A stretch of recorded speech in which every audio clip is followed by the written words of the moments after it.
Okay, I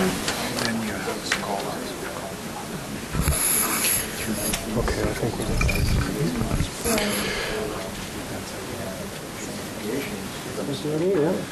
Okay, I think we'll get started. Welcome to the Woodrow Wilson Center. Delighted to see so many of you, and we all appreciate that you dared the snow and the weather and made it here to the center despite all the warnings and concerns. Welcome to this afternoon seminar sponsored by the History and Public Policy Program here at the center. I direct that program. I'm Christian Osterman. I'm very pleased to welcome all of you. The program is co-sponsored with the center's Middle East program and the Kennan Institute for Advanced Russian Studies. Thanks to my staff, in particular Alison Lilakov and Kristina Teretsieva, for preparing and organizing this meeting. I'm very much delighted to chair this session entitled Ensuring Compliance Strategies for Popular Co-Optation by the Party and State Security in Communist Europe and Ba'athist Iraq. A wonderful panel this afternoon featuring two of the Wilson Center's current scholars, Martin Dimitrov and Joseph Sasson. And we have the great privilege of being joined by Professor Sheila Fitzpatrick, one of the preeminent Russianists in this country. I'll introduce the panel lists in a few moments.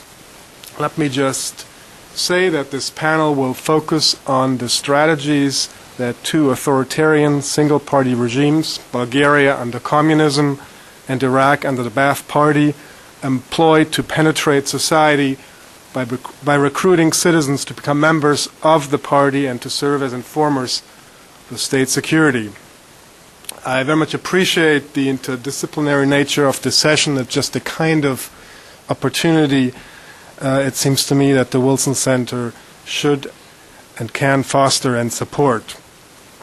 Comparative analysis of this sort has to be done, of course, very carefully. In this case, we can base our insights on a wealth of new archival materials that have become available in recent years.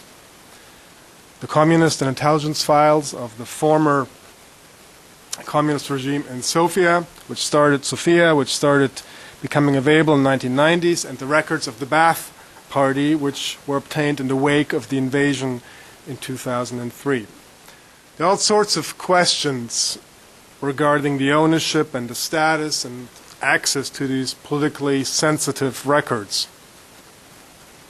Former Soviet bloc Communist Party and security police archives remain embattled today at the center of national debates over how to come to terms with the past.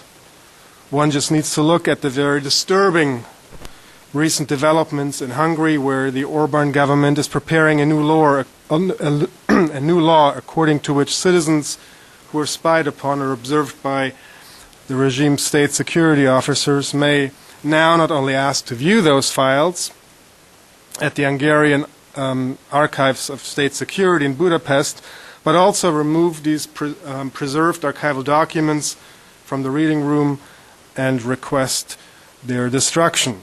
According to the Secretary of State in Hungary's Ministry of Justice, a constitutional system cannot preserve documents collected through anti-constitutional means, as these are immoral documents of an immoral regime. As far as I'm concerned, this is a highly problematic way of looking at this issue, and I hope the likely destruction of these records will be reconsidered. Similarly, there are concerns about the status and future of the more than 7 million documents that once belonged to Iraq's Ba'ath Party and security forces. Some of these documents are now located at the Hoover Institution in California, where they came via the Iraq Memory Foundation, which entered Baghdad in the wake of the 2003 invasion to collect and protect historical records. Other records were captured by U.S. forces and are now stored and being made available at the National Defense University. The Iraqi National Library and archives have asked for the return of these records. I will not be able to cover these issues of provenance here today. I think the presentations, though, by Martin and Joseph will show the immense historical importance of these documents, their use, difficult as that is given the nature of these records, for research on a broad range of issues, including for understanding more fully the workings of authoritarian regimes. At the heart of today's session is the question of why these authoritarian regimes proved so resilient. Was it, as traditionally has been claimed, simply by coercion and fear? To what extent and how did these regimes manage to co-opt elements of society? These are not only important historical questions, but they remain politically relevant in understanding and dealing with authoritarian regimes today. Past membership in party or the ranks of the informers of state security, moreover, has proven to be one of the most divisive issues in post-communist societies in Europe and in post-Ba'athist Iraq. So let me introduce briefly our three panelists. We'll start with Martin Dimitrov, who is a fellow at the Wilson Center here, an assistant professor of government at Dartmouth College, an associate at the Davis Center for Russian and Eurasian Studies at Harvard, and a research fellow at the East Asian Legal Studies program at Harvard Law School. He's the author of Piracy and the State, The Politics of Intellectual Property Rights in China, which investigates the conditions under which rationalized state capacity may emerge in an authoritarian state like China. His interests focus on governance under authoritarianism, authoritarian regime resilience, and on property transformation in post-communist regimes.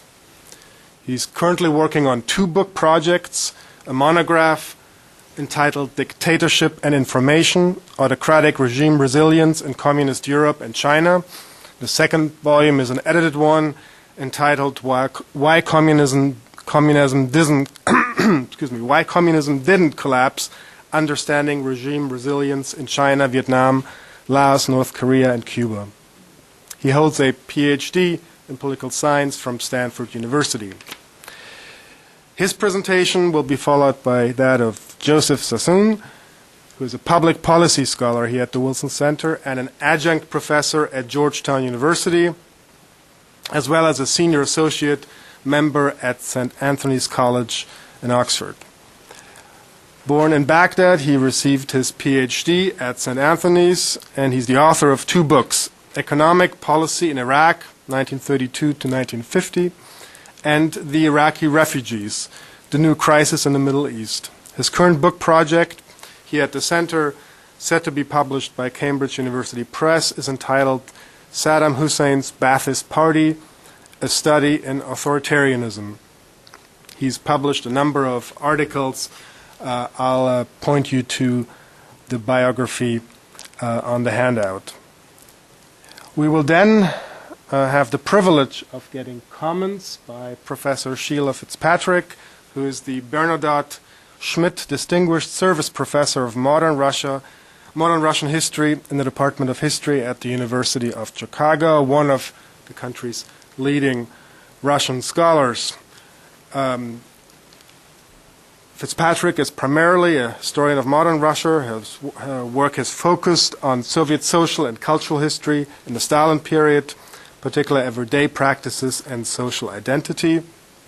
She's currently working on projects on Soviet society under Khrushchev, on displaced persons in Germany after World War II, and the Australian left.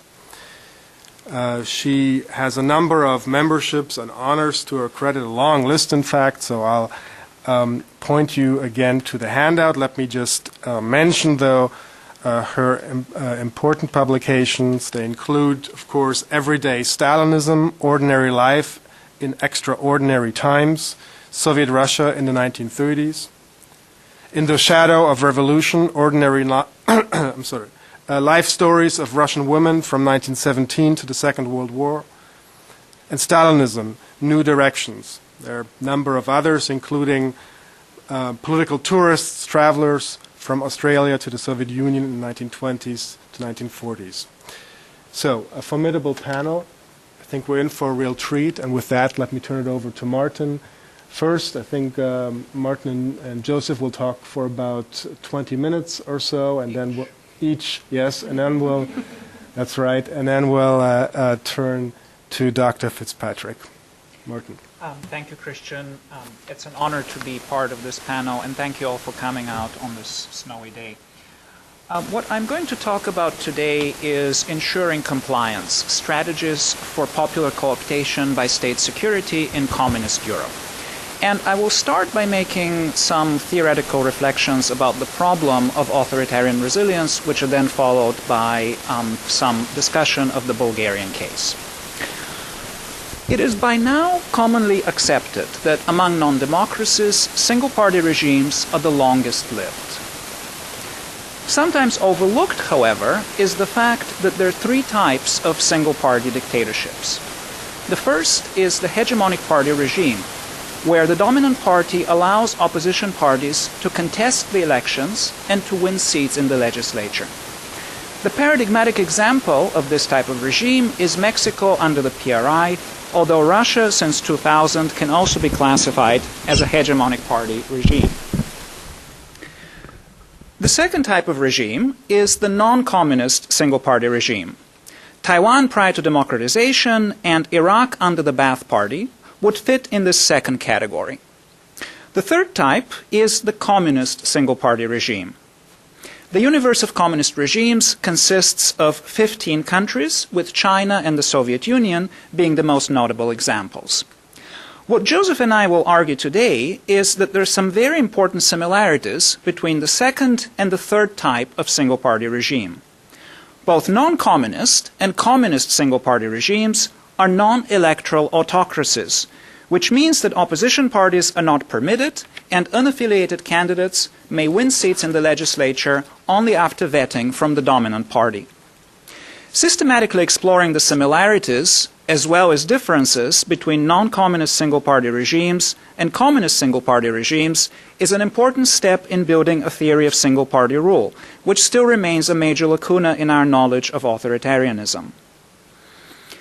Today, I will focus on the remarkable longevity of communist autocracies, which, after all, represent the longest-lived type of non-democratic regime.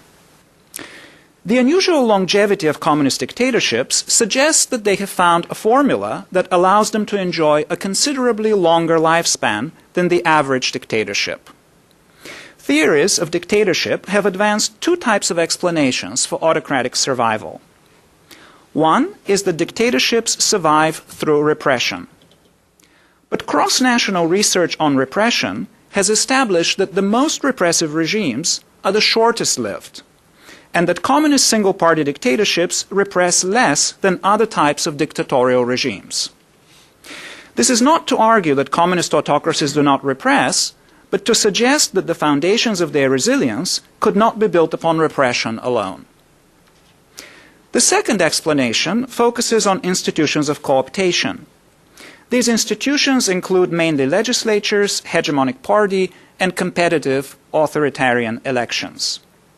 Such institutions serve to co-opt primarily members of the elite, though elections can also be instrumental for building loyalty among at least some segments of the masses.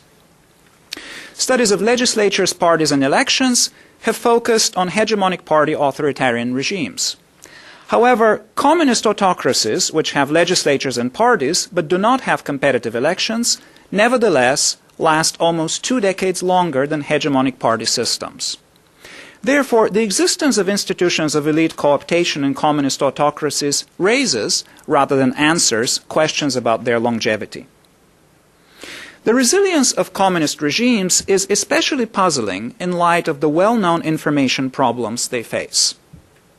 The scarcity of reliable information was first identified as a major challenge of governance in the classic literature on dictatorship, which posited that dictators operate in an information vacuum since, according to Brzezinski and Friedrich, they have no way of ascertaining the common man's views. Subsequent work has built on this foundational idea, arguing that repression exacerbates the information problem. because citizens in dictatorships are unwilling to reveal their true level of support for the regime due to fear that criticism will be met with reprisals.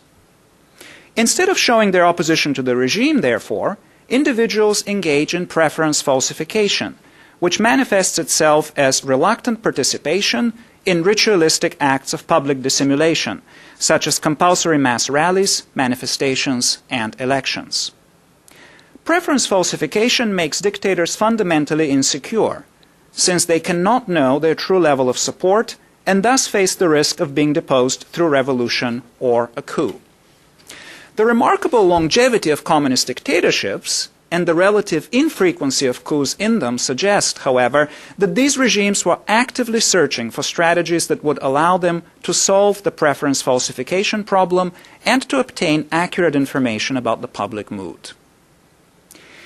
In this talk, I argue that the long-term survival of communist regimes depends on their ability to co-opt the masses into supplying information to the regime. Although citizens supplied such information through multiple channels, today I will discuss just one channel, namely the informant network of the secret police. Specifically, I will focus on the operation of the secret police in Bulgaria, which is just one of the 9 Eastern European states that were ruled by communist regimes. My talk is based on access to previously unavailable or unexplored documents from the Communist Party and state security archives in Bulgaria. These documents allow us to shed new light on the mechanisms of governance in communist regimes, in particular regarding the strategies used by the regime to elicit information from the population. I argue that the secret police in Bulgaria used rewards and punishments to co-opt individuals to become informants. This information was then used to target repression more precisely. The balance of the system depended on penetrating all social groups and on meting out repression consistently. This system worked effectively in the 1950s and 1960s, but an important shift began in the late 60s and was well entrenched in the 1970s. A new policy of simultaneous political relaxation with regard to the ethnic majority, namely the Bulgarians, and the stigmatization of the most sizable ethno-religious minority, the Turks, led to 2 unexpected consequences. First, with regard to the minority, rewards and punishments were no longer as effective at co-opting ethnic Turks to serve in the informant network of the secret police. This meant that the regime was lacking information about discontent amongst the most sizable ethno-religious minority. Second, due to a combination of international and domestic factors, even when it had information about dissent, the regime was no longer willing to impose harsh punishments on members of the ethnic majority who engaged in anti-regime activity. The eventual collapse of the system was the result of the declining ability of co-optation and the declining ability of repression. As we will see, this stands in sharp contrast to Iraq. Let me discuss briefly the operation of the secret police. Directly managed by the Communist Party, the secret police, or state security, is one of the key instruments of power in an authoritarian society. It is a repressive organ, but the ability of its permanent staff to gather accurate information about popular dissent is limited, because dissidents would not, by and large, voluntarily provide incriminating information to the authorities. The secret police did, of course, use technical means such as mail control, telephone tapping, and video and audio recording for monitoring individuals suspected of participation in subversive activities.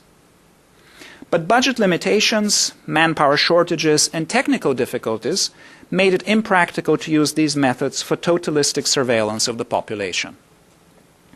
Instead, state security relied on the tried and true method of cultivating an extensive network of informants.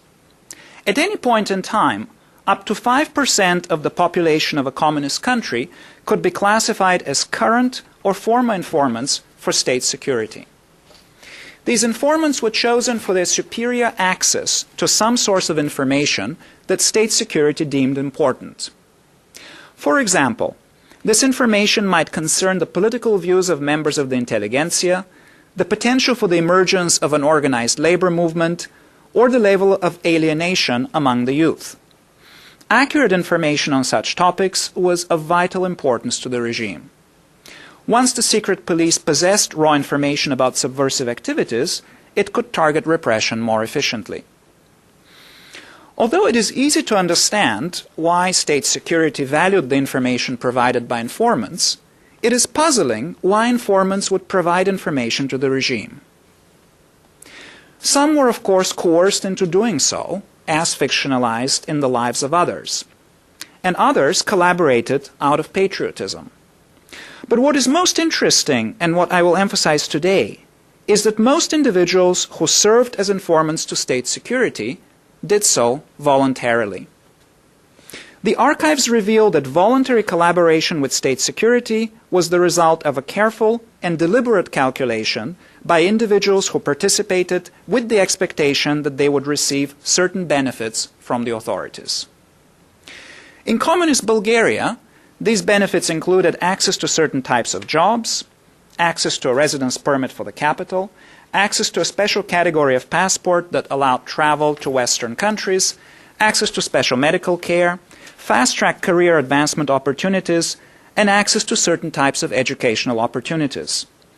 In a communist country, most of these opportunities were typically out of reach for non-informants. Once in the state security informant network, these individuals had to produce regular reports. Full-time state security employees assessed whether these reports contained valuable information. When the performance of informants was judged as mediocre, they were excluded from the ranks of state security.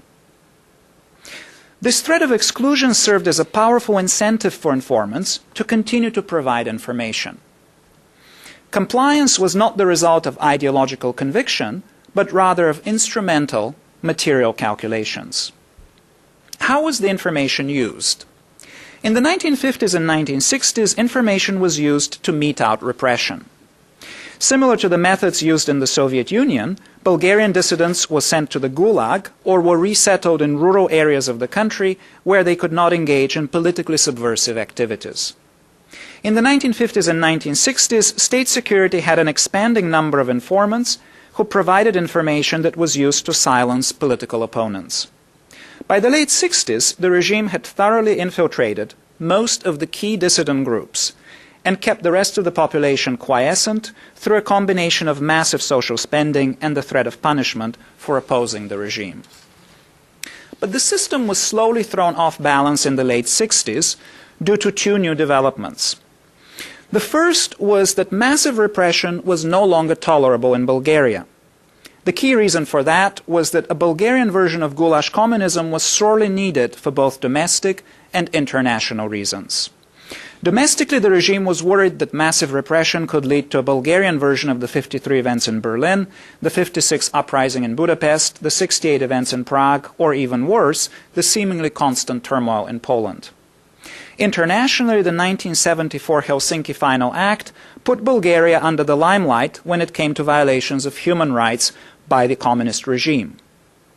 In practice, this meant that state security gathered information on subversive activity, but it could no longer act on it and imprison all of those it would have imprisoned under the pre-Prague and the pre-Helsinki system. Whereas repression did not disappear, it is remarkable that by the 1970s, the majority of the people engaging in anti-regime activity received warnings and reprimands rather than prison sentences. Activities that previously would have been sufficient to send somebody to prison, like listening to foreign radio stations, for example, were now tolerated, even if they still remained illegal.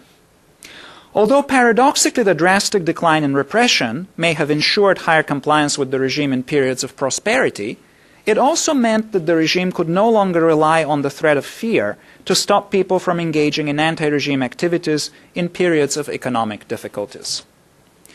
The ability of state security to create a perfect Foucauldian system where surveillance would ensure compliance with regime-mandated goals was tested by a second serious obstacle, namely its inability to co-opt the Turkish-Bulgarian ethno-religious minority. In the early 1970s, the regime realized that Turks were significantly underrepresented in the Communist Party, amongst the communist elite, among the army officer corps, and among the network of state security informants. The failure of the communist regime to co-opt this minority through inclusion in networks of privilege meant that the compliance of its members could not be ensured. Without accurate information on the popular mood among minorities, the regime became increasingly nervous about the possibility of anti-regime minority mobilization. In the early 1980s, this led the communist regime to adopt a policy of aggressive ethnic assimilation towards the Turkish minority, which was seen as representing the greatest threat to national unity because, unlike other minorities in Bulgaria, it was territorially concentrated and had an external homeland. This forced assimilation campaign had long-term regime destabilizing consequences. In Bulgaria, regime destabilization began with massive anti-regime protests by the Turkish minority in 1984-85.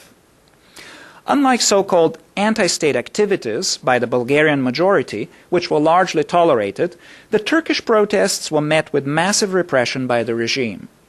An interesting aspect of those protests is that their leaders were former state security informants. This suggests that informants are not only strategic, but may also have expectations of a certain degree of reciprocity on the part of state security.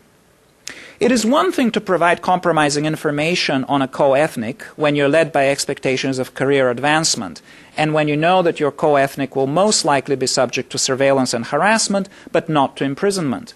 And quite another to continue to collaborate with state security when you know that it is persecuting and even executing members of your ethnic group. Thus, state security essentially lost its ability to extract accurate information from the Turkish minority by the second half of the 1980s. But ethnic Bulgarians also turned away from state security in the last few years before the collapse of communism. Former and current state security informants joined the ranks of various opposition groups and movements.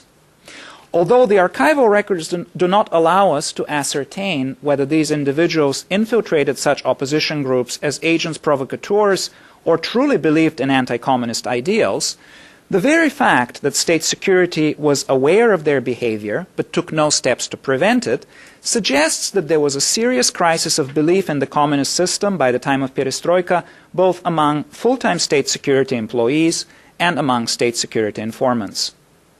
With full-time state security employees moving into lucrative business ventures and state security informants joining the opposition, it should come as no surprise that state security efforts to control dissent and to create and enforce compliance in society became schizoid during the perestroika years. Whatever manpower was left focused on trying to control the situation with the Turkish minority, sometimes by engaging in desperate measures such as recruiting children as young as 12 to serve as informants. But the situation was uncontrollable. In the last few weeks before the collapse, state security simply watched and did not intervene to stop the growing anti-regime protests by ethnic Bulgarians in the capital. The eventual collapse of communist regimes is undoubtedly a result of a complex interaction of multiple factors. However, the serious crisis of co-optation that was experienced by the state security system in the second half of the 1980s unquestionably accelerated the collapse. Although state security continued to operate, its capacity to control the situation through repression had sharply declined. By the mid-1980s, people were simply no longer afraid. In short order, the communist regime collapsed. However, the question stands whether this collapse would have occurred sooner if the regime had not succeeded in developing and maintaining, for most of its 45-year-long existence, an elaborate system for extracting accurate information from the citizenry. Thank you. Thank you. Thank you, Martin, and apologies for the microphone troubles here. We'll now turn to Joseph for his presentation. Christian, thank you very much, and thank you all for coming here today. The Ba'ath Party came to power in Iraq for the second time in 1968 and was determined, given its short and unsuccessful experience in power in 1963, to ensure its longevity by creating a single-party system and setting up security organizations to prevent any opposition from ousting it. Sure enough, the regime stayed in power for 35 years and collapsed only as a result of the US-led invasion in 2003. While there are many similarities between Iraq under the Ba'ath and other authoritarian regimes in Eastern Europe or Stalinist Russia, the regime was unique given its history. The country was involved into two major wars, the 8-year war against Iran from 1980 to 1988, and the first Gulf War in 1991 following the invasion of Kuwait. The country was subjected to nearly 13 years of very harsh sanctions and was involved in military conflicts with its Kurdish population and faced a major civilian uprising in 1991. There was another fundamental difference between Iraq and Eastern Europe. Unlike East Germany or Hungary, the regime did not enjoy the protection of a patron superpower that would intervene to crush any opposition. Thus, the regime had to rely on itself to ensure proofing and to co-opt large segment of the population. Indeed, in contrast to the communist regimes, repression did not decline with the maturity of the regime. The party's control of the population was not based only on fear. An elaborate system of rewards and punishment provided a robust framework for the Ba'ath Party domination. I'll deal first with the topic of fear and political violence, then discuss the other means of co-optation.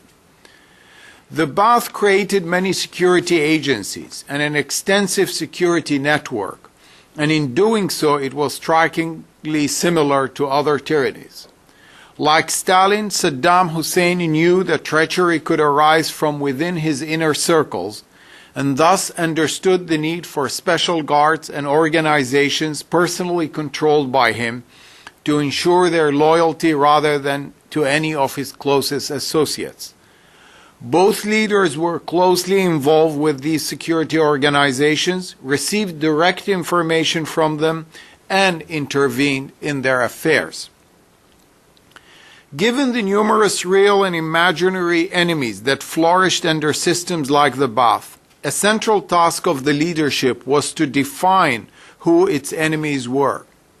During the 35-year rule, its enemies ranged from communists, Kurds, Iranians, or those of Iranian origins, members of the Dawa party, prominent Shia religious leaders, ex-Ba'athist members, and current Ba'ath members at the time, who at some point or another had planned or conspired to overthrow Saddam Hussein. Both in Iraq and similar dictatorships, the regime sought merely not to restrain and annihilate their actual enemies, but to destroy even the potential for resistance and dissent.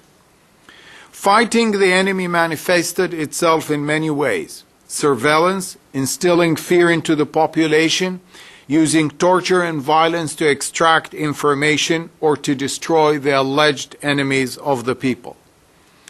Violence and surveillance are, of course, common feature of authoritarian regimes. By such methods, regimes like the Ba'ath sent a clear signal to all those who oppose the regime or government will be identified and dealt with harshly. Instilling fear, however, was a fundamental condition for success. Whether it was the Iraqi security services or Romania's Securitate, putting fear into the heart of the population was also reflected in the creation of a paranoia about its ubiquity. Fear was cultivated through sending a plethora of messages to the party elite as well to the population at large that dissent would not be tolerated. These messages were graphically and powerfully conveyed through televised trials and public confessions, creating an atmosphere of insecurity throughout the country. The Iraqi people were keenly aware of the repercussions of resistance, and countless stories of torture in the prisons controlled by the various security organizations reinforced this cruel and oppressive image. As in Stalinist Russia, Mao's China, North Korea, family members were considered guilty by association and were used to inculcate fear or to break down the will of opponents or those considering the regime, opposing the regime. Families of traitors were severely punished, either directly or indirectly, such as by rejection from military colleges, universities, jobs, or even from travel abroad. Numerous memoirs by the Iraqis describe their lives in the hell of prison and brutal interrogation and torture. By making everyone afraid that they too can be arrested, the public can be controlled, with everyone fearing that they will be denounced by someone else. After the Ba'ath Party came to power, it proclaimed in 1973 that experience has taught it that, quote, the only language capable of safeguarding our rights, our honor, our welfare, and our interests is the language of force and struggle, end of quote. Opposition to the regime, however, did not have to be active or violent. Swearing at or cursing the regime and its leaders was taken very seriously by the security organizations and was punishable even if the offender was a party member. The multi-layered and somewhat overlapping security organizations in Iraq played a critical role in policing the state and society in close coordination with the party. In order to penetrate, monitor, and control society, the Ba'ath used every possible source of information to achieve its target. Government offices, for example, were supposed to assist the security services in gathering information, and for gathering intelligence about people living in Iraq or its citizens living abroad, the regime had to use a critical source, the informants, which I will discuss now. Iraq was no different from other tyrannical regimes in its reliance on informers and collaborators to ensure the loyalty of the population. There are no statistics on the number of informants and collaborators, but a review of dozens of informants' files in the archives show that they were not all hapless, illiterate, or coerced into providing information, very much similar to what Martin described just now. Also, their files indicate that they came from a broad range of socioeconomic strata and educational backgrounds.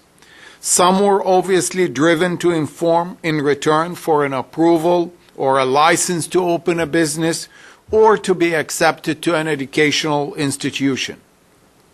The informants were drawn from all religious and nationalities. For example, the majority in the north were Kurds, and some belonged to opposition political movements and became informants under threat or in response to persuasion. Informants were also given the task of reporting on rumors, as these were an important source of information for the Ba'ath about people's feelings on current issues. Like other authoritarian regimes, the Ba'ath collected information on public opinion through what Professor Fitzpatrick called snooping by its agents, whether on the streets or in offices or shops. It should be also noted that Iraq, much like the Soviet Union and other communist states, citizens were encouraged to write letters to newspapers, as these constituted an important source of information on economic, social, and cultural aspects of life in the country. The regime, realizing the importance of informants as a source of intelligence, took steps to protect its agents around the country. A law promulgated in July 1979 called Protecting al-Mu'taminin in Defending the Revolution defined al-mu'tamin as any individual working for, with, or without pay for any of the security agencies and according to their directions. The law outlined the benefit given to an informer, whether in pension rights or if disabled or killed in the course of action, on condition that the individual was deemed valuable by the security organization responsible for him or her. In systems such as the Iraqi Ba'ath, almost every citizen was forced to be a watchdog and informer for the regime, since not reporting a suspicious act by anyone, including a family member, was considered to be a crime. The Ba'ath regime's remarkable success in remaining in power for 35 years was due partly to its ability to instill fear in the population, to such an extent that Iraqis came to believe that collaborators and informers were ubiquitous. The security organization in Iraq were much as a state of mind as the instrument of state terror, similar to the Securitate in Romania or the KGB in the Soviet Union. The regime utilized information gathered by informants to uncover plots, arrest those suspecting of opposing the regime by having informants inside other parties such as the Communist or the Dawa. And in northern Iraq, informants supplied important intelligence during the military attacks against the Kurds. While fear was fundamental to maintaining power, social control was both implicit and explicit. Citizens had to complete many printed forms, which constituted a principal method for documenting, administering, and controlling the Iraqi population during the decades of Ba'ath rule, as was the case in other authoritarian regimes. In the Soviet Union, for example, the state used detailed questionnaire to categorize the population and to help identify who should be stigmatized as a bourgeois class enemy and who should be trusted and rewarded as a proletarian ally. The forms in Iraq were onerous, detailed, and covered almost every facet of life. Remarkably, many of these questions are similar to one that appear on the personal forms of those applying to join the Stasi in East Germany. Again, there is a fundamental difference between Iraq and Eastern Europe regimes in the readiness of the Ba'ath to use violence. For instance, each candidate applying to join the party or any military college had to answer the following question. Did you ever belong to any political movement apart from the Arab Ba'ath Socialist Party? At the bottom of the form, the applicant was told in a footnote that, quote, anyone who concealed information regarding this question will be hanged.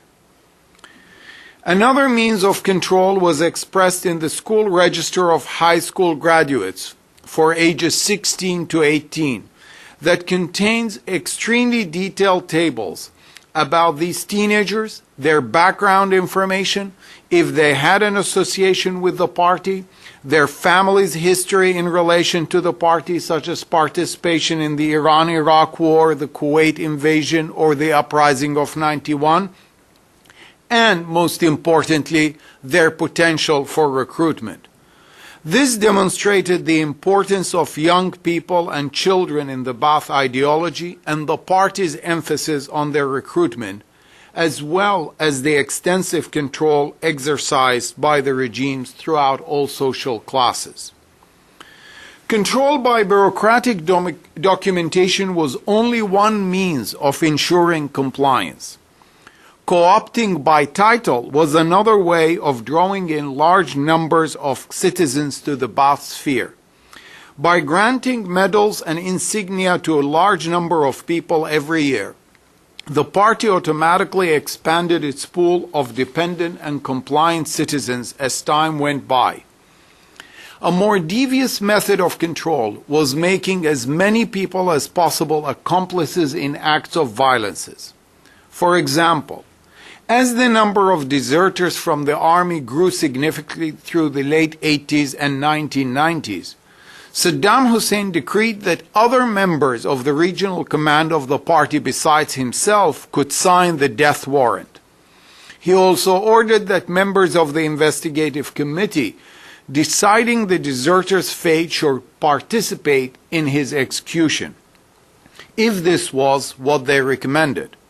Thus, by the end of the 1990s, many party members had become accomplices, willingly or unwillingly, in the innumerable acts of violence committed against citizens. This practice was not new. Saddam Hussein first initiated it in the infamous Ba'ath Party meeting of July 1979, when, as a test of loyalty for the party members, he demanded that they take part in executing their traitor co-members.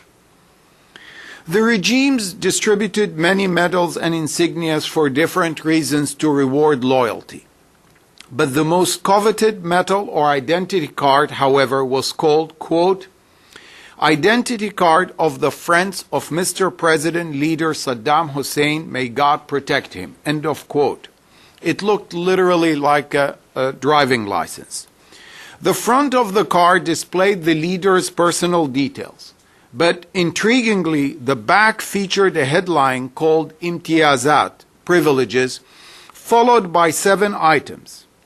First, 5 grades to be added to the final average for the holder, his wife, and children for application to schools, academies, and universities. 2, acceptance of the holder's son in military college and academies without regard to their average grade or ages. 3, the honor of meeting His Excellency the President at least once a year.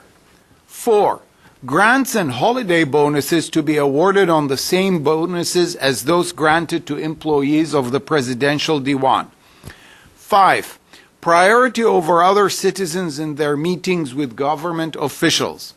6, each holder or his family to have a personal contact with the Presidential Diwan Secretary. 7, and that's the most intriguing one, an annual gift of 2 summer suits and 2 winter suits. Understandably, most citizens sought these privileges to safeguard their families and futures. Rewards were not restricted to friends of the president cardholders. They included a multitude of party members, government officials, and members of the military forces and security organizations, and informants. Like other authoritarian regimes, the Ba'ath system was paternalistic to its supporters, offering them opportunities and rewards in every sphere. In fact, with the passage of time, jobs, financial bonuses, and pensions were all part of the reward system. There is no doubt that the Ba'ath regime under Saddam was very generous to its supporter. The carrot and stick system was clearly defined, and it was very obvious that those who sided with the regime would be looked after. In the 1990s, the impact of sanction and the economic deterioration played into the hands of Saddam Hussein as the population became more dependent on the regime's carrots. While the society as a whole accepted the regime and its relentless demand, a significant number of people did not. But given our time restraint, I will not discuss the different aspects of resistance, but obviously this resistance could not unseat Saddam or his party from power. His methods of control were more intrusive, sophisticated, and extensive than the resistance could ever muster, including a huge popular rising in 1991. In reality, as with similar regimes everywhere, the vast majority of the population accepted the overwhelming domination of the system. The Ba'ath regime succeeded to a large extent in forcing the majority of individuals to adjust their values in order to survive. On a more practical level, most citizens just wanted to get on with their lives. As a Romanian artist said about his own oppressive regime, and I'm quoting, "What most people want to do under a dictatorship is to forget about it, get on with their lives, and enjoy themselves." End of quote. One last word about Iraq today. Past membership in the Ba'ath Party or the ranks of informers of the different security organizations has proven to be one of the most divisive issues in post-Ba'athist Iraq. The term Ba'athist is as malleable as it is incendiary, and the governments of Iraq post the 2003 invasion are unfortunately treating the vast majority of ex-Ba'ath members as criminals, when in reality no more than 3% of those members were actually involved in executing the party policy. Thank you. Thank you very much, Joseph, for this rich presentation. Thank you to both Martin and Joseph for sticking to the time limit, which leaves us, I think, a good time for comments and some discussion with all of you. When Martin, Joseph, and I were discussing this event and we were thinking about who might join them on the panel, one name came up immediately at the top of the list, and that was Sheila Fitzpatrick. And we're delighted to welcome her here. We're even more delighted that despite the weather, and she made it here just in time. So with that, it's a pleasure. You have the floor. Thank you very much. Well, it's a pleasure for me to be here, and it was also a great pleasure to read these two very interesting papers. The one, the Bulgarian one, in a sense, a more familiar situation to me, or so it seems, because of a certain of it being communist regimes, and but in the communism, in this case, the connections being clearly with the post-war period. Now, as I listened to Joseph's paper, and as I read it, it was, of course, the Stalin period that constantly comes to mind. Now, both of the papers are suggesting that that it is not only fear that produces compliance. There are other factors too, and they both decide, admitting a variety of factors, both decide to look particularly at the question of informants. Now, although they are both doing the same thing, on the other hand, I was quite struck by the fact that with regard to fear, the level and pervasiveness of fear seems to me to be much higher in the Ba'ath case, as described, which makes sense that it would be. But there's a quantitative difference to the point that I feel as if it may indeed be a qualitative one. Now, I'm a social historian, and so the question the substantive question that I'm going to take up revolves around the practice of informing, and who does it and why. But before I get onto that, I wanted to say I thought it would be quite interesting to think about these questions being raised in relation to the questions that historians of the Soviet Union have asked. Now, back in the 1970s, historians of the Soviet Union started asking questions about the degree of support for the regime. Now, with the same initial premise, it probably isn't just fear. Is there something, and the term then used was support, which is one difference. And the other difference is the assumption would be that you'd look in particular groups and see who supports, who doesn't. Now, in both of these papers, that approach is definitely not the approach. That is, you're not looking at particular social groups. There's not that kind of breakdown. That is actually also so of the writing of Soviet history in this country as it's developed. So let me say a little bit about how that happened. As I say, first of all, in the 70s, we were looking at questions of looking for what we called support. and looking in particular groups. Now that changed with the social historians. That tended to change by the 1990s, and that was partly because of the opening of archives which had previously been closed. In other words, all the archives with all the stuff that they wanted to keep hidden, which showed us things like denunciation and resistance. So the social historians then, I think, went in two directions. Perhaps the greater number start to look at resistance, and a smaller number started to look at practices like denunciation, which can be seen as, in a sense, support, although not that it's support, compliance, participation, although in a different sense from the way that we'd use that in the 1970s. Now,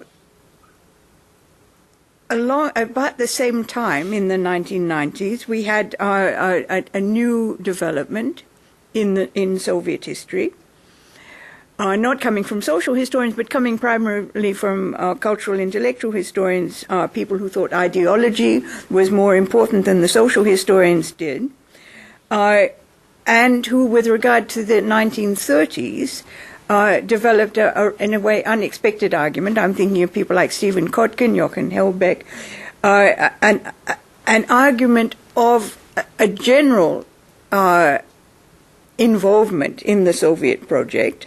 They were strongly against the resistance investigations of the social historians. A sense that most Soviet citizens, or at least the ones that matter, are likely to be involved in working on their own Soviet identity, attempting to make themselves Soviet by and not by practices, but by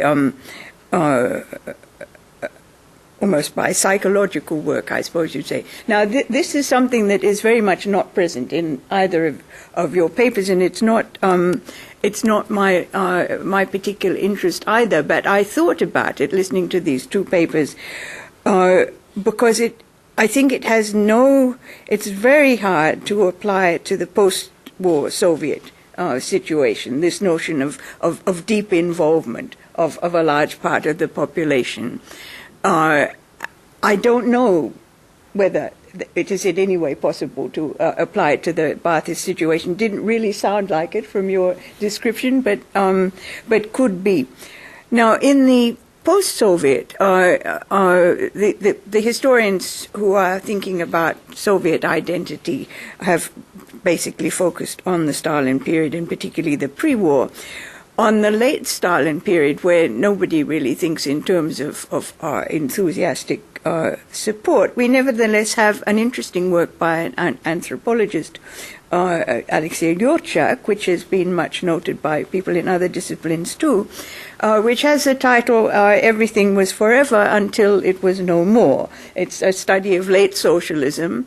And it's not exactly dealing with question of compliance, but in a certain way it is. It's trying to explain the apparent paradox that you have in Yurchak's view, a generation, including a younger generation in the 80s and late 70s and 80s, that accepts the core values of the regime, regards them as their values.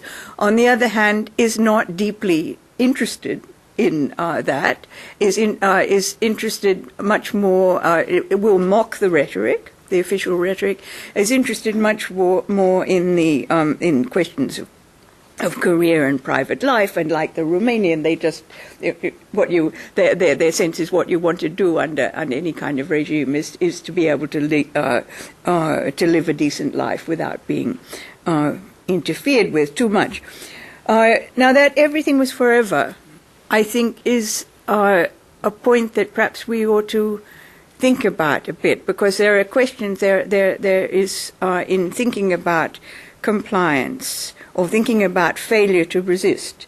There is fear. There is identification of various times, participation of various kinds. But there's also the question of, can you imagine an alternative? Do you see a viable alternative there? I assume that your Chuck is saying that nobody was could even think of an alternative. It just didn't see. You assume that this is a situation that you have, and so you work with that. I would myself not apply that to the Stalin period, pre-war Stalin period. I think people could imagine, they could remember, for one thing, alternatives.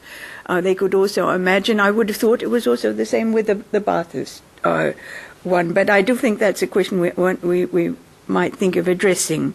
Now, my social historian's question has to do with being an informant. And what that means. In the Soviet context, it seems to me that it means risking social stigma, if that is known. I was quite struck by the Ba'athist case that it appeared that being an informer was not a secret status, so to speak. In the Soviet Union, it was.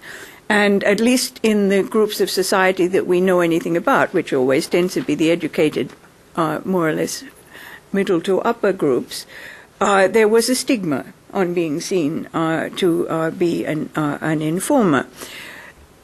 Now, neither of you dealt with that question, and that was particularly, it was more puzzling to me in the, I thought of it more in the Bulgarian case, partly because in the Ba'athist case I saw such a lot of fear around, that even something that is not a direct response provoked by fear has a component of fear, no? Or at least that's how it seemed to be. But if we're dealing with a situation where there is social stigma, then there are a whole lot of things to be, there are various questions to be asked in that connection. The people who, let's focus on the people who volunteer to be informants, not the people who are blackmailed into it or for whatever reason. So, okay, they want to be a friend of Saddam or whatever. I mean, they want the privilege, they want these advantages. But if there's stigma, there's something to, that's a countervailing factor.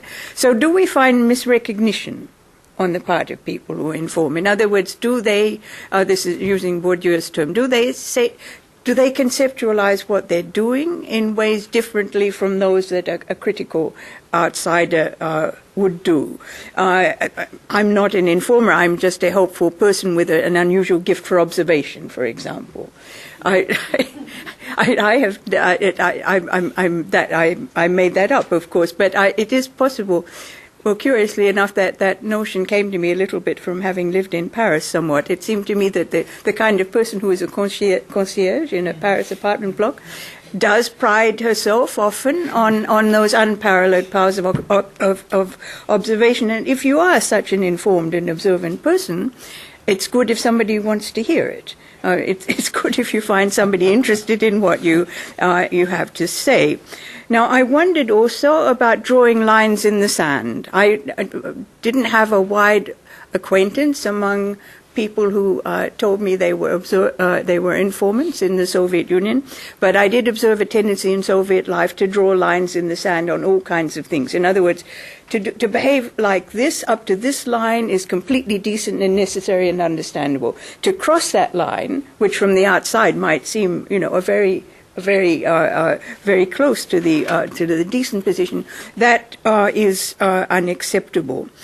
So I wondered, is there any drawing lines in the sand, like, well, informing on people at the workplace is okay, that I can do, but I don't want to inform on my family, I don't, does anybody do that? Do they try that?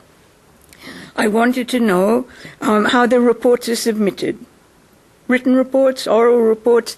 In Soviet folklore, they definitely have to be oral, because you go and knock on the door, to catch.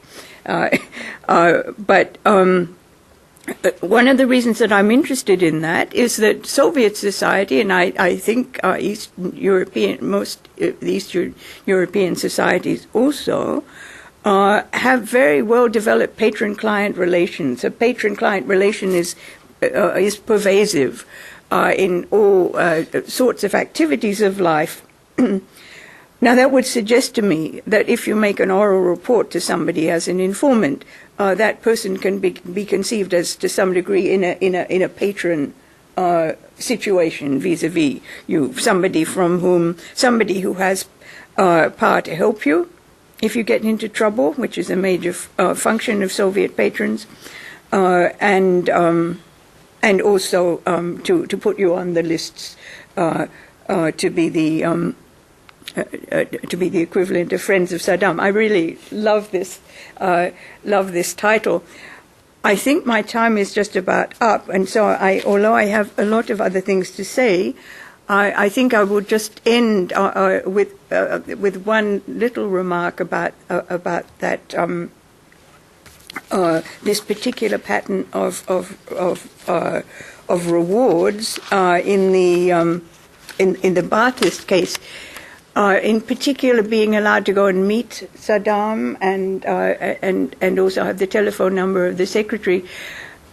I think in the 1930s in the Soviet Union, the Stakhanov movement, it did other things, but one of the things it did, one way of looking at the Stakhanov movement, which is a sort of to encourage productivity of labor, but if you look at it in one sense, what it is all about is being allowed to go to meetings where people give you things. They give you suits.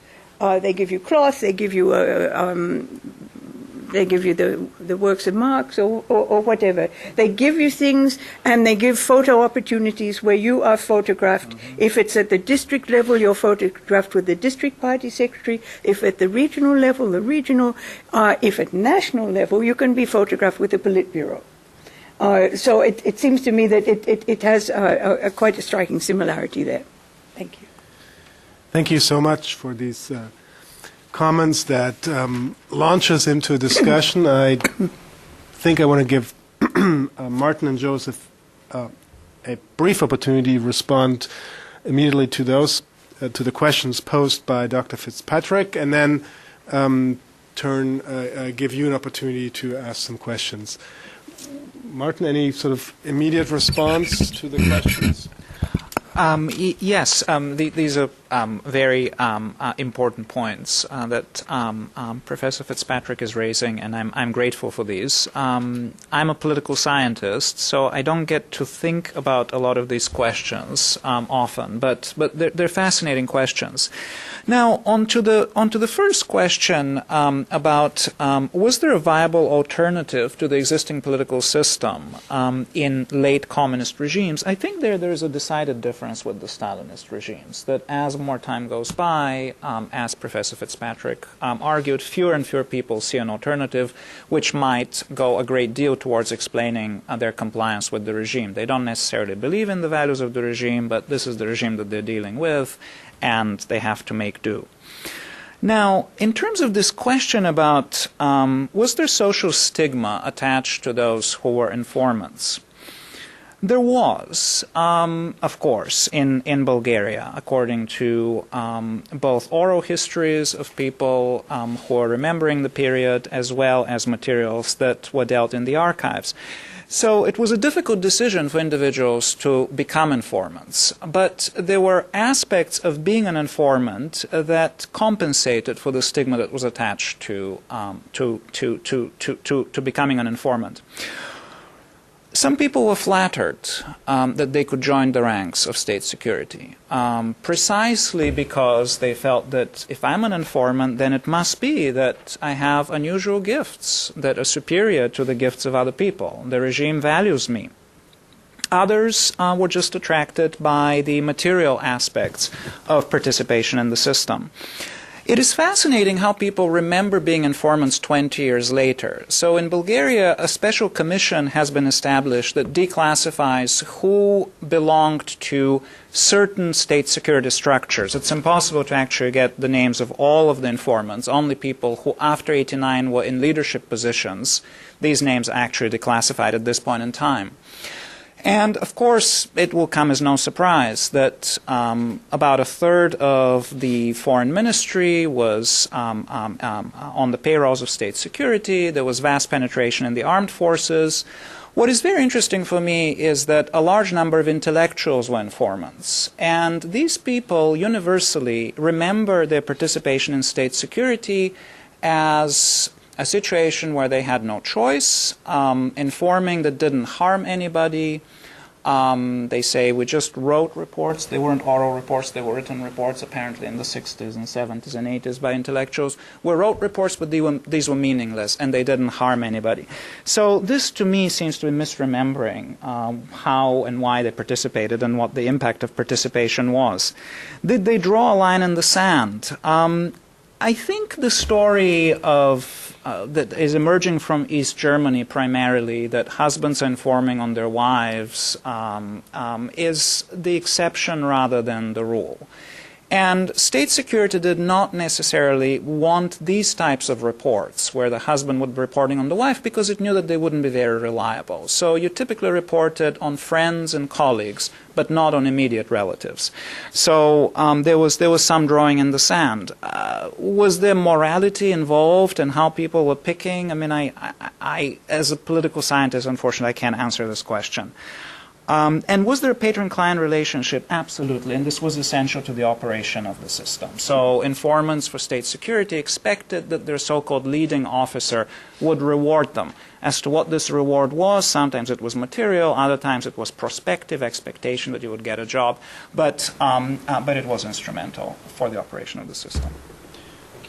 Given the time limit, I'm going to just go on about two issues. One, the Ba'ath Party was extremely meticulous in its filing system. Every report was written. It would the informant would sit with the officer and write the report together, and it usually touched on 5 questions, including, for example, what rumors did you hear this week? And if you get upgraded, the informants would then given the task of spreading rumors on behalf of the regime. The salaries were extremely different. In the same branch of the party, you would see a huge diversity of salaries for these informants. Every week it gets decided, was this valuable or not? In fact, to the extent that one informant writes and says, this is not fair, everyone knows in my village that I'm an informer, no one is talking to me. The other point that I wanted to touch on is Saddam's meeting with the people. This is really very, very different from almost all the authoritarian regimes. Saddam almost to the year 2000, 2001, and then only because of security fears, he met almost daily with 10 to 14 people, sometimes in groups of 2, 3, 4. In the beginning, actually, it used to be one-on-one. And you're absolutely right. Everyone knew that no one will leave empty-handed. In fact, one of his associates described how he had a drawer with 7 different drawers with different things. So he would know to this person he will open the second drawer, which has an equivalent of $10 as a gift. And a lot of people wanted plots of land, but he said he will refuse to give that unless it's decided. And for him, it was another source of information, because he would ask people questions. And in fact, at some point, he tells his presidential secretary, bring me more women, because they are the only one brave to tell me what the truth. Everything I ask the men, they nod and agree with me. I want to hear something different. I'll leave it at that. All right. Thank you. Questions? If you could please wait for the microphone, since we're webcasting this event, and also state your name and affiliation, if you like. We'll start with the gentleman over here.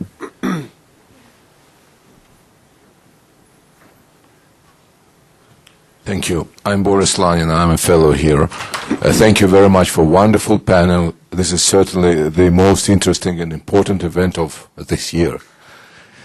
I would like to ask, well, 2 questions. How united those 2 parties were?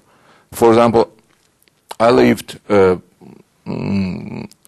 of my life in Azerbaijan. Certainly, Azerbaijan communist organization was a part of the Communist Party of the Soviet Union, but certainly it worked in very different way. It was working with everyday life. They were covering a private enterprise, certainly non-official, but nevertheless. They really despised and then hated Russians. They were working even at that time on separating. And certainly the communist organization in Azerbaijan was quite different from the communist organization of Estonia. But nevertheless, what happened? You're fine, just go. Okay. Maybe a sign that we need to Yes, go on maybe. to the next. Okay. Now it's but it was the same party. But it was the same Communist Party of the Soviet Union.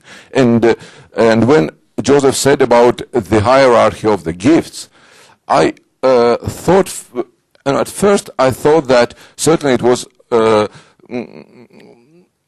much better working than in Soviet Union. But at the same time, I recalled Mikhail Voslensky's book, Nomenclatura, about the hierarchy of rewards in the Soviet Union, and Vladimir Voinovich's book, The Fairy Hat, Shapka, where the members of the Writers' Union, they fight for different types of hat, but they depend on genres. For example, the novel writer should get this kind of hat, and the poet should get that kind of hat. So, Okay. Thank you. Thank you so much. Who else? Okay, well, the lady in the center here, and then.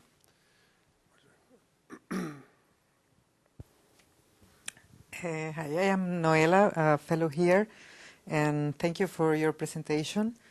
In fact, it wasn't a pleasure since I lived almost my childhood and teenage years under a dictatorship, but a military one. It wasn't a pleasure to hear about this kind of things.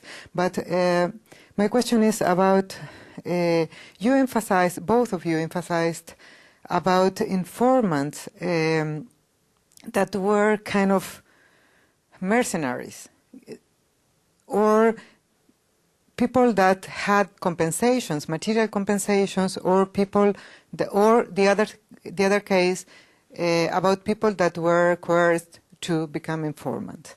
But since both regimes started as very ideological regimes, my question is there a point in time when the informants that were people committed with this kind of regimes became scarce, so the regimes had to turn into this other kind of informants? Thank you. Yep, just pass the microphone across the table. I was also very struck by the way in which informants were rendered visible by the obviousness of the privileges. I mean, literally in the identity card. And in the Bulgarian case, by certain kind of status markers that would seem to let others have a pretty shrewd idea that they were indeed informers. And so that set me wondering, not so much about the identity of the informer, but from the state's point of view, and particularly, Martin, the Bulgarian state, which you portray as sort of this fragile, insecure, paranoid personality that's existing in a state of kind of existential epistemological dread. How does it ever really, really know what people think or whether people actually like it? And it seems to me that to the extent that informers are sort of marked out as such, that would surely exacerbate the state's insecurity about the status of the knowledge that they were able to provide. So I wondered then if there's a certain tension between the informers on the one hand and the knowledge of informers and their sort of semi-visibility, serving one purpose of spreading fear and internalizing that sense that one constantly has to police one's speech, but also working against the state's sort of profound desire for an ever unattainable certainty. Thank you. And there was one more question here.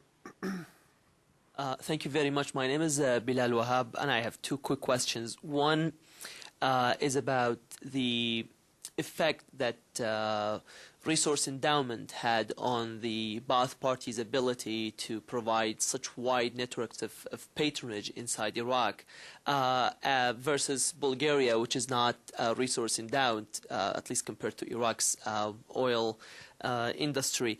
And my second question is bringing this analysis and this insight to the present day in which Iraqi polity has been decentralized across political, ethnic and religious lines, yet at the micro level, at the province and the governorate level, these practices seem to still be prevalent. So what is the effect of when you have national patronage broken down into smaller networks of patronage and then every 4 years you see these interests compete? What are the implications of this analysis, of this premise, if you accept it, to stability and Iraq's transition? Thank you.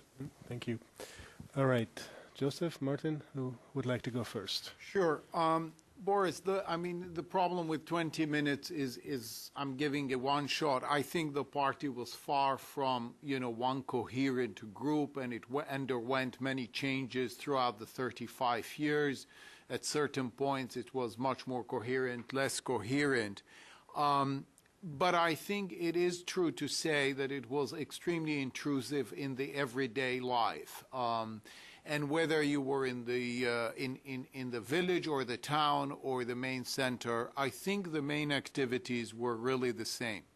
And in fact, they get centralized on a monthly basis, where there was a competition between the branches of the party who would achieve more in different things, including security matters, which meant also informants, which were also for the party and sometimes for the security organization. Noella, your question about mercenaries and ideology is really important, but the Ba'ath Party, unlike the Communist Party, did not have the same depth and the same extensiveness of the Communist Party. In fact, Saddam Hussein always complained about, and you realized the weakness of his ideology, especially in the beginning of the regime, in comparison to the local communists who were really much more popular and definitely had ideology. And in fact, by the 80s and definitely by the 1990s, that ideology turns to one thing, is the cult of personality for Saddam Hussein. Not every member was mercenary. There were a lot of other reasons. Some of it, people in the beginning did provide information, and even to the end, there were people that they realized their destiny is tied to the party.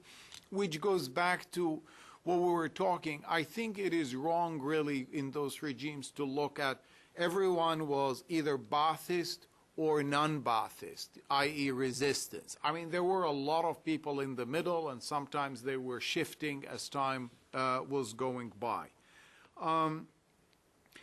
Susan, the issue, the knowledge of the informants, it really depends. It is very wide. I don't think at the end of the day the major decisions were based on the informants. It was much more than that. And I think part of the problem of the whole system, at least in Iraq, but it's similar to other places, that the information was far from being perfect. And the reality is, at the end, and we just saw it a few weeks ago in Tunisia, at the end of the day, the security organizations not necessarily telling the leadership, and in particular when you have one person, the truth and nothing but the truth. And that happens. It happened with the military intelligence for a long time in Iraq, that they were not really reporting to him because no one would dare do that.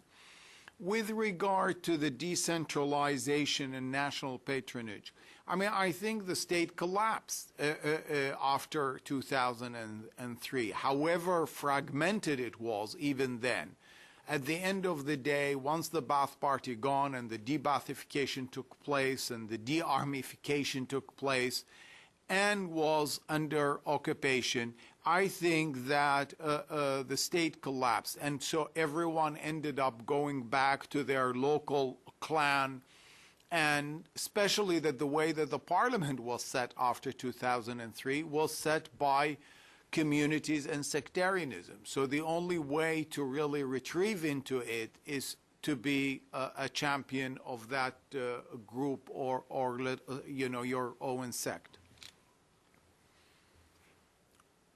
Let me very briefly respond to some of the questions. And I'll start with Susan's question. So you're absolutely right, Susan, that if informants are visible, this then means that there are limits to the type of information that they can acquire for the regime, and that eventually the regime sets itself up for not having enough accurate information. Of course, communist regimes were aware of this problem, so they developed parallel systems for extracting information from the population. And even though today I talk about state security, I actually think that in the end they didn't quite trust the state security system, both because sometimes information was withheld, but because it had a more serious defect that inbuilt in the system was the potential to provide inaccurate information. So what they trusted, and what Professor Fitzpatrick has written about extensively, is citizen complaints. And there might be a difference between a Stalinist and a post-Stalinist system, but what emerges in the case of Bulgaria, but also in the case of China, is that the communist regimes invest substantial resources into establishing special research institutes that study citizen complaints, and from these citizen complaints they derive information about public opinion. And the difference between citizen complaints and informants for state security is that when people complain, they do it voluntarily. So that information is much more likely to be accurate. And on the individual level, it doesn't really provide any sense of what is happening in society, because you have the wife who divorced her husband and then she's complaining against him and how he was corrupt, and then somebody who complains about his neighbor taking over his land. But when they're accumulated and when they're trends over time, the communist regimes found these extremely, extremely important and illuminating. So they relied on multiple channels of information, and many of them had inbuilt accuracy problems. For example, journalistic reporting was something that these regimes promoted, but they didn't quite trust. But complaints, they trusted. Dr. Fitzpatrick, would you like to comment on any of the questions or issues that were raised? I don't. No, I think I'm quite interested in hearing more contribution from the floor if we have. Okay, well, we're almost out of time, but if there are any, one more question here, yeah. Hold on. First, this gentleman over here, and then I'll address this one to Dr. Martin Dimitrov concerning the. Introduce yourself to Stephen Sage from the Holocaust Museum, formerly U.S. consul in Bulgaria in the mid-'80s. The question concerns the lack of information flowing up to the top in Bulgaria from the Turkish minority and the response there too, which I had the privilege of witnessing at that time. It took the aggressive ethnic assimilation to which you referred, took the bizarre form of forcing the Turkish people to change their names to Bulgarian names, which we would think intuitively as being ineffective, and yet it has a history behind it, as you well know. In the 60s, the Pomaci, the Slavic-speaking Muslims, were also forced to change their names, and so too were the Roma, the Gypsies, whose names were largely Muslim names. They too were forced to adopt ethnic Bulgarian names. So the question then focuses on the effectiveness of this tactic back in the 60s, and the regime expectations of it again in the 1980s, which, as you pointed out, was one of the triggers of destabilizing the regime as a whole. Mm-hmm. Thank you. We'll go to Mathieu Barat. Yossi, I would suggest that maybe you can use the expression self-policing, because that's what they managed to do. And that's a huge achievement. I know nothing about Stalin's Russia and so on, but in Iraq, definitely. Could you just introduce yourself too? I'm Mathieu Barat, professor at Georgetown and University of Haifa. And ex-Woodrow Wilson, of course. Another issue. there are also in Iraq, there were under the Ba'ath, the undesirables. And they had to be filtered out somehow. I have conducted many interviews with people who were undesirable. And the way you do it, you have to tell in every document you sign, every application, whether your parents have any connection to Iran, which takes you out of the fence. And you have to say exactly which tribe you belong to. This appears in a lot of documents. And there are certain tribes the regime didn't trust. On the other hand, it's a wonderful way to know whether you belong to a tribe that the regime does support, does trust. So it's desirable. It's a very interesting report. I'll just say to Sheila that I would prefer much a suit over Marx, but that's, could people choose a suit or Marx? Or no? No, you couldn't. Oh, you couldn't, in which case I didn't say anything. One more thing, Yossi. The informant system was really very intelligent, and I'm sure you realize that what you described actually confirms it. I have a few cases, only two actually, of Jewish people who lived in Basra, families, only two families, and they were recruited as informants. They refused, by the way. You could refuse. I don't know what you saw in your documents, but at least they told me that they refused. But the reason why they wanted to recruit them was that everybody knew they were Jewish. So they could be absorbing, people would be feeling more open with them and telling them things about the regime they wouldn't tell a Muslim, because they knew Jews didn't really like the regime. And when they refused, it was very intelligent. And when they refused, there was no punishment involved. So it is very interesting to see what happens when they offer to you to be an informant, never mind if you're Jewish or Muslim, and you say actually no. If there is any punishment here, I'm not sure actually what happens there either. No, a few things, but it was a wonderful presentation, really. I learned a lot. Thank you. Joseph?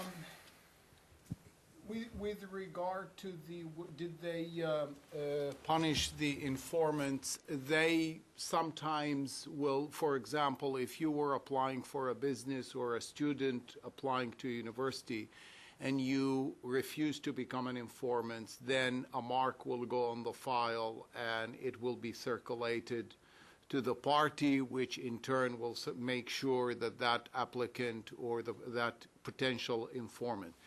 Sometimes people wrote letters asking to be informant and said why, what their qualifications are. So I think it's very difficult to generalize and reach a conclusion. Anyone who didn't accept to be an informant was immediately punished or they were allowed. It really depended on the circumstances.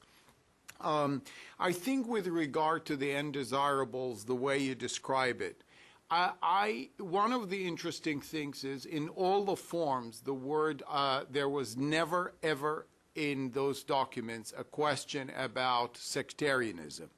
They would ask about religion and they would ask about nationality. So you could be an Arab and a Christian or a Kurdish and a Muslim, but no question was asked about whether you were a Sunni or a Shi'i, and that there was never a question about that. There were, among the question is, did you participate, what did you or your family or all your relatives do with it during going back even from 63? Where did you participate? Where were you during the war with Iran? The invasion of Kuwait, of course, the uprising. All these were questions, and if there was, the answer is yes, there was a huge repercussion. But I have not seen of someone saying, my grandfather is Iranian, and I mean, there are names, but it does not ask those questions. Okay. Because I saw the documents. All right. Let me just briefly speak about punishments for refusing to be an informant. I think on this dimension, Iraq and Eastern Europe are quite similar. That you wouldn't necessarily be punished for refusing to be an informant, but there might be benefits that are not available to you. So if you were a university professor and somebody from state security came and said, well, on your next trip to France, give us a report, and you said, no, I'm not going to do it. Maybe you would go this one time to France, but next time they're not going to let you go out of the country. But people rarely refused. Once state security came and approached you, you would usually accept. And then, of course, based on the oral histories that are now emerging, people said, and we wrote meaningless reports that didn't harm anybody. The files reveal otherwise. So, but in what I talked about today, I was more interested in the people that, much like in Iraq, volunteer to collaborate with state security, rather than the ones that are coerced into doing so. Oh, and in terms of the effectiveness of changing names of the Turkish population versus these forced assimilation campaigns in the 60s and 70s, I think the campaigns in the 60s and 70s were more successful because they were targeting, one, smaller minorities. Both the Pomaks and the Roma were smaller numerically than the Turkish minority. And two, they were targeting minorities which were either more assimilated already, they're Slavic speaking in the case of the Pomaks, versus the Turks that both speak Turkish and are Muslim, or in the case of the Roma, don't have an external homeland. So with the Turks, it was really a large minority with an external homeland, and which is both religiously, linguistically, and ethnically different from the majority. So the campaign of forced assimilation was doomed to failure, and it's happening after Helsinki and the international limelight. Thank you. We're well beyond our time. I'd like to bring this session to a conclusion, but not without thanking our three panelists for a terrific, rich, stimulating presentation. Thank you all for weathering the snow and making it here and joining us and participating in the discussion. Have a good trip home, and till the next time. Thank you.